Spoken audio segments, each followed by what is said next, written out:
Hi everyone. I'm going to talk about selfish ambition, when it comes to families and how important it is not to idolize children or marriage. When it comes to selfish and greed and securing the bag, sometimes we can lose sight of what's important and what God has in store for us. So, um, the first topic I'm going to talk about is don't talk about it. The toxic trait that families have, not to talk about issues. There's things that's going on.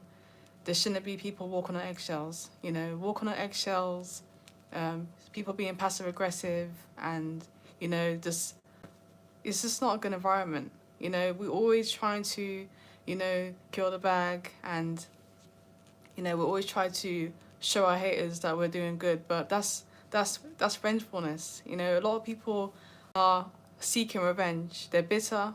They don't like the way their life is, and they are turning very bitter, and they want revenge, and they're buying all these stuff they don't need. They've got poor money habits. They spend poorly because they want to prove their haters wrong, and it's spirit of rejection. They didn't sort out their spirit of rejection and their low self-esteem before marriage, and they're destroying families because they're bad spending habits. They spend poorly, they keep buying stuff, they've got poor money habits, and they don't discuss this in church. They didn't discuss selfish ambition and greed. So it's so important to talk about certain issues before it gets really, really bad. Especially if empaths, and prophets, they are very sensitive to the environment. So if they have to walk around eggshells, they have to deal with passive aggressive people. They might have a breakdown if they're not praying and fasting and reading the Bible.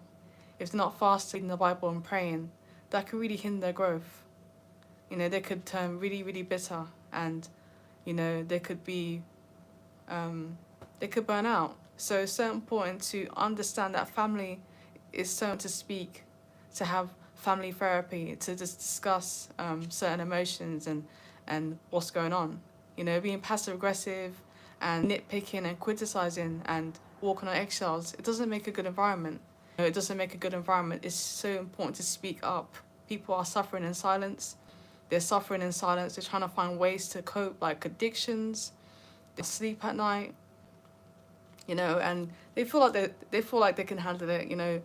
At first they think they can handle it, but it all boils up, and then they either can't sleep and they have a mental breakdown, or they turn to addictions, or they go into rebellion because the issue is not being sorted. They end up being passive aggressive. They start being passive and having attitudes, and everyone's just throwing each other shit, and they don't understand the importance of just explaining, explain yourself. It helps. It really does help. When people are things and they get off their chest, it makes them feel really better. It makes them feel really good inside, and oh, okay, thank you, I feel better now. But when people are being passive aggressive and they're like not saying anything, it's a horrible environment. Everyone's just being passive aggressive. Everyone's just throwing indirect shade, digs, sneak this in, nice, nasty behavior. It's so important to discuss certain things, speak up.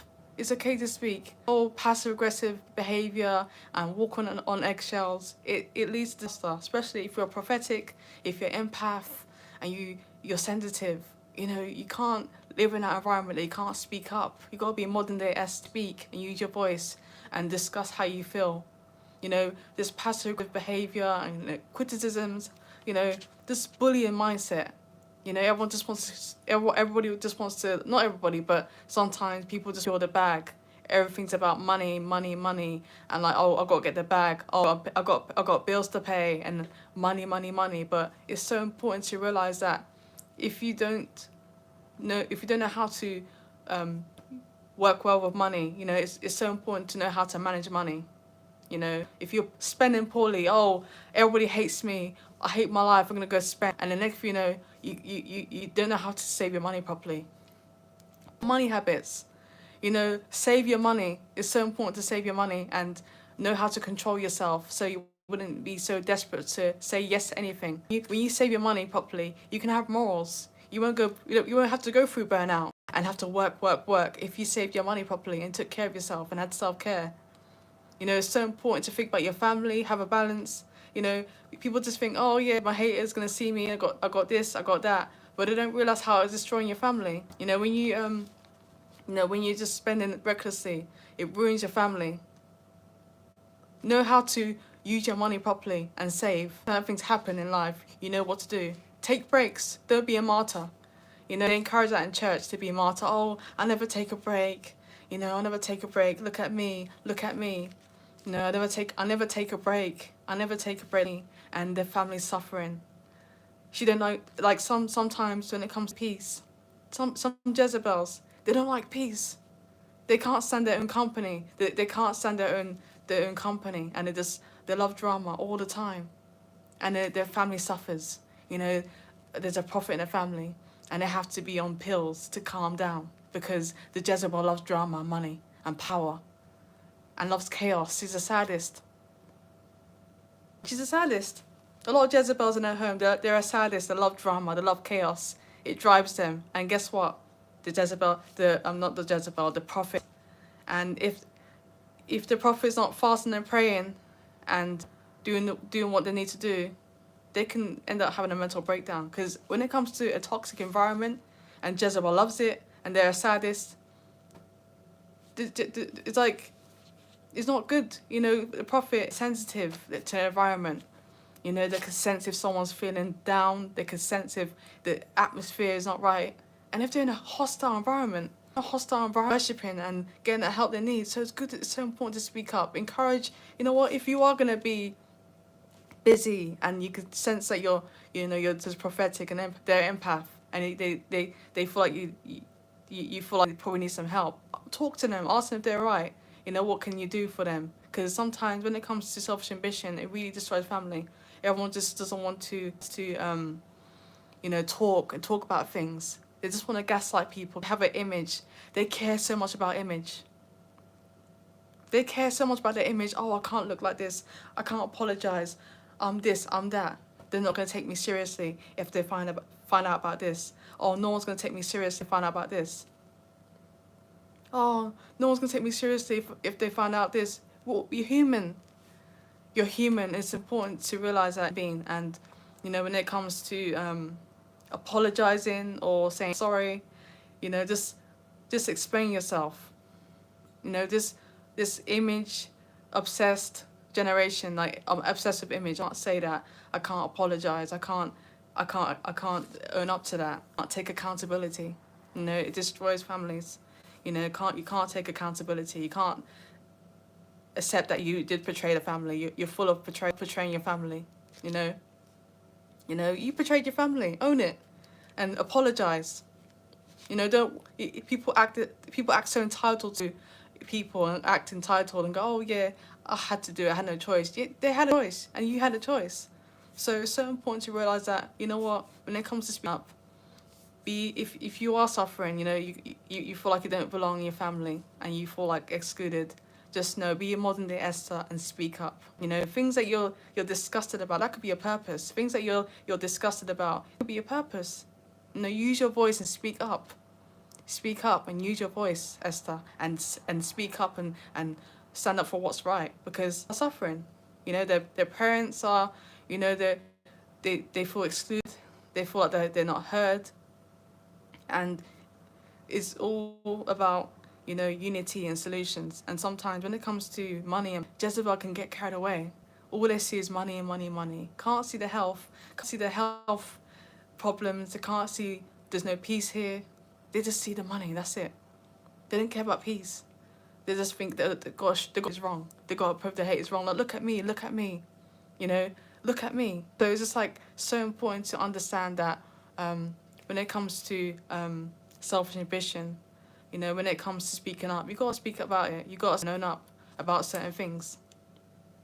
You know, it's so important to know that you can be a modern day Esther and speak up for people that are oppressed, the powerless, and they feel like they can't say anything. They feel like they feel like they have no choice. You know, maybe Cinderella's. They feel like families against them. You know, that the father or mother passed away, and they took over, and they can't speak up. There's injustice, and they feel like they can't say, because all people see is money and power. Jezebel has money and power, and they feel like, oh, I can't say anything. I can't say anything. And we forget about what God wants. We get carried away with money and fame and attention. We forget about what God wants. And we say, oh, I give my children to you. Oh, I give my children to you. I give my children to you, Lord. And then when God starts using them, we get jealous. What is that? Is that normal? That's not normal. You tell God, I give my children to you. And you turn to a hater. You turn jealous when God starts using them. Your self-esteem has to be in Christ. It can't be in ministry. You know, sometimes some of your daughters or sons, you say, oh, I give my son to you, Holy Spirit. And next thing you know, God starts working in them. And you notice a change. And you're getting jealous. You're doing witchcraft. You're doing witchcraft attacks on them. And you're trying to sabotage them. They can't get a job. They can't do nothing. They can't walk in their purpose. They always have to be in some kind of spiritual warfare because of your jealousy. It's not right. It's not right. It really isn't right. Jealousy and envy is not of you. It's not of God. It really isn't. It really isn't.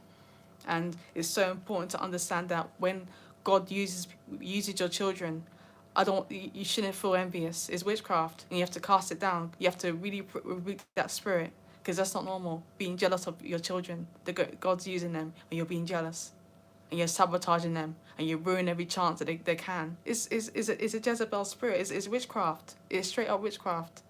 You know, it's so important to stand back, step out of the way, and stop trying to distract them and trying to use them as an idol. They're not yours. They belong to God. That's what comes to adultery. Or you want them to do this. You want them to do this career. Or you want them to study this. You want them to do that for you, this for you, and you're distracting them. And you're trying to stress them out, and use up energy that it could be using for ministry. God ain't pleased with that. God is not pleased with that. God is not pleased with all that behavior. You know, being jealous, being envious. God's not pleased with that attitude. He's not.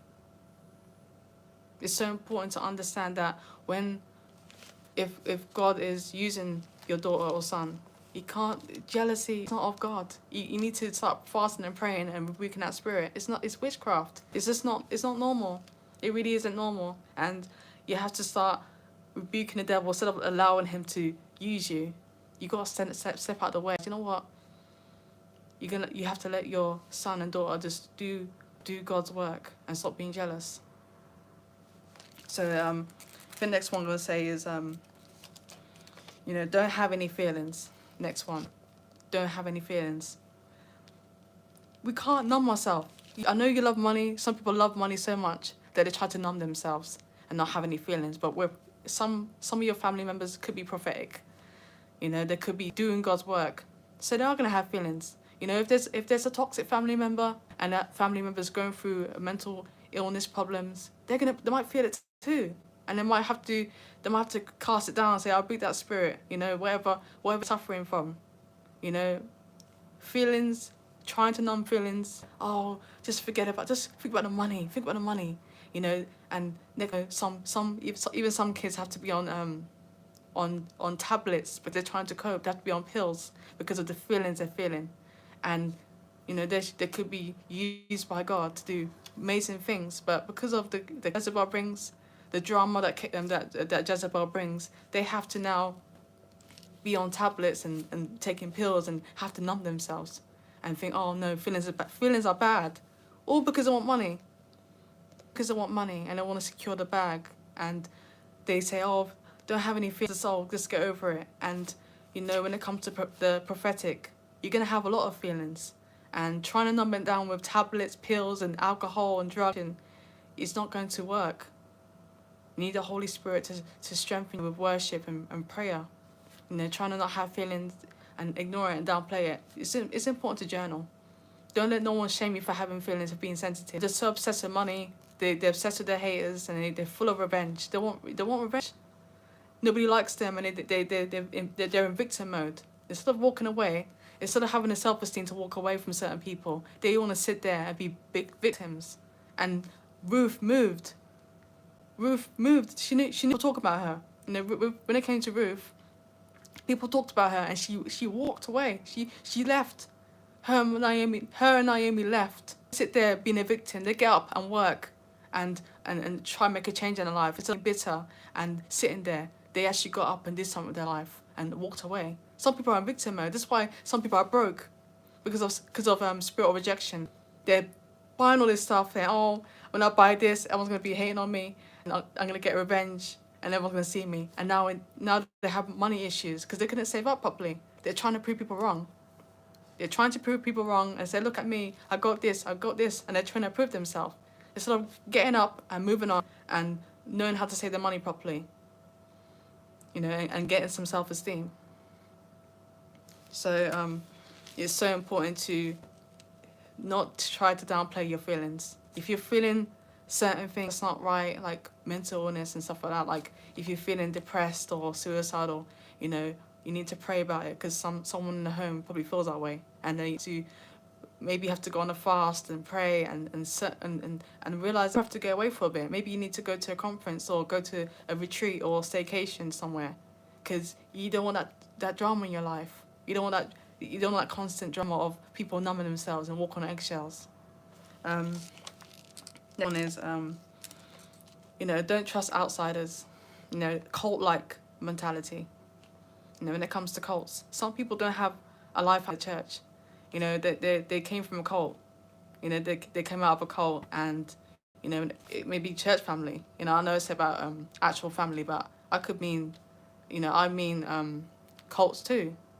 You know, maybe someone's doing witchcraft attacks on them, familiar spirits, and they decide to leave. And it will be hard because, you know, they're trying to find a way to get free from this torture. They always get bad luck. They can't get good grades. They're seeing things that they're being tormented at night, and they can't sleep, and they want the deliverance. And they're in church, and they're serving. They're confused because they're serving in church and they're doing well, but when it comes to work and getting education or, you know, a degree, it's always bad luck. It's like they seem to never get anything right and successful. So they try to come out of there and try to find a way to get healing. And some people look at them like, oh, who does she think she is? She's not loyal. Blind loyalty. Can't trust outsiders. Oh, you can't trust anybody but us. You know, and it breeds fear and codependency. Oh, don't trust that person. Don't trust that person. Don't trust that person. And then the person's so isolated and so used up and exploited, they don't realise.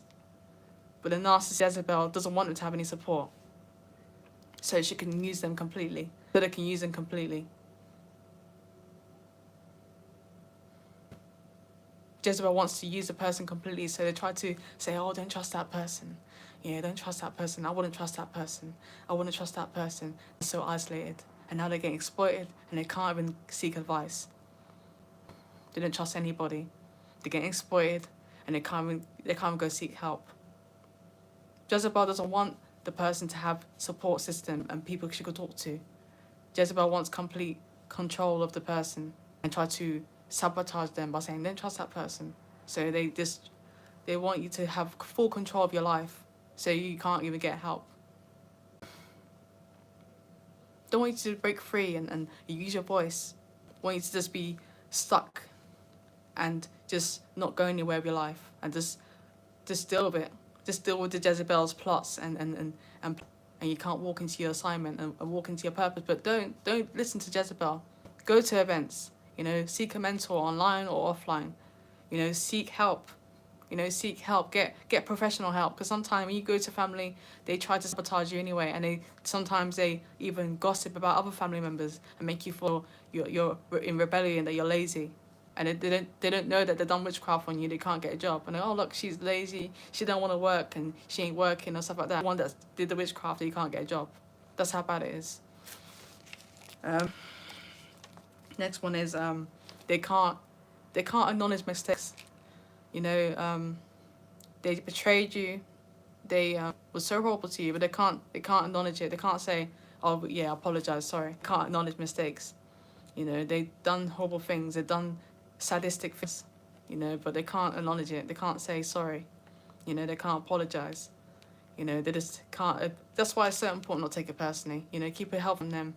Keep a healthy distance, And just know that when it comes to Jezebel, the narcissists, they can't say sorry. They can't acknowledge mistakes. You have to just accept it and give yourself the closure you need, saying, you know what, I know that they're very selfish and they have selfish needs and they can't take care of me. And that's all right. You know, they can't acknowledge mistake, but you know yourself what they did was wrong. That betrayal was never, it's not right. That betrayal wasn't right.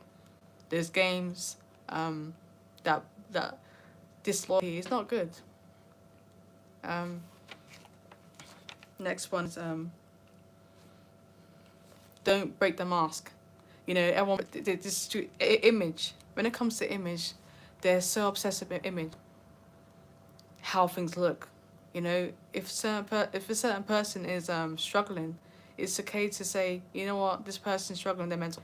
And sometimes I do feel like I'm walking on eggshells. You know, I don't feel comfortable sometimes. I thought I could sense jealousy there, like, oh, they're jealous of me, what I have. You know, they're jealous and they're envious, and it makes me feel uncomfortable. They want you to keep a mask on, like, oh yeah, we're just so we got money, we're happy, we're a happy family. We got this image on lock, like everything's doing so, everybody's doing it great, everybody's good, and it's not true. You know, the saying that Jezebel loves drama and chaos, and she's a sadist, loves seeing tears. You know, it makes her feel seen, and she's a gossip, and she loves drama anyway. So when it comes to pain and you know, feelings, Jezebel don't care. She doesn't mind putting on a mask because she's not really a real person. She just copies other people, you know, bad company. She has bad company, and she just, you know, when it comes to bad company, she assassinates them. She hasn't got her own personality. She hasn't got her own personality. She just copies other people. Let's see. They encourage self-sacrifice. You know, they want you to be selfless. Nothing wrong with being selfless, but when it comes to your mental health, neglecting your hygiene, neglecting your mental health, that's when there's a problem. Like, you're allowed to say no. They don't like boundaries. They don't like you saying no. They don't mind you being burnt out as long as they're getting needs met. And that's what's toxic about families like that. They just love the self-sacrifice that people do, but they're never grateful. It's never enough. They always try to do witchcraft. They try to do emotional witchcraft and make it look like it was nothing. And they just say, okay, next, okay, do something else. It's just empty. They're empty. Only God can fill that void. Only God can fill that void. Only God can fill that void. No, idolizing children. They're human in life. You know, and we've got to stop idolizing children. So, next one is they promote codependency. You know, if they have to do witchcraft attacks so you can't get a job, so you can be completely dependent on them, they'll do it. If they have to do witchcraft attack that you have mental illness problems so you can't function and be independent, they'll do it. And since they would like their kids being independent, you might be shocked, but some parents actually don't like their kids being independent. It scares them. They feel like they're losing a person. That's why it's so important not to idolize your children and be Jezebel and break off that spirit. It's not good. You should want you should want your children to be independent. They should be proud, not trying to clip their wings and try to, you know, hinder their growth. You shouldn't hinder their growth. If they are being independent and working hard, you should be proud. You shouldn't be scared. It's witchcraft. It's Jezebel trying to idolize children and see them as your objects. They belong to God. They belong to God. You should be having your own life. They should be having their own life. You shouldn't be idolizing your children. You shouldn't be idolizing them. Have enough self-esteem to realize that. Because some people, you know, some people do need counseling, but they just pray. But they need counseling. They need help. They have low self-esteem. They say yes to everything. They have no family loyalty. They have no integrity. They don't have any integrity. They just say yes to everything because they don't care about peace. They don't care about peace or health. They just care about money. That's it. And spending recklessly and gossiping all day on the phone. They just love gossiping and causing drama. They don't like peace. And when it comes to, you know, your mental health, you have to really take care of it. Because when it comes to Jezebel, they don't care about your mental health. They just love drama. They love drama. They really love you.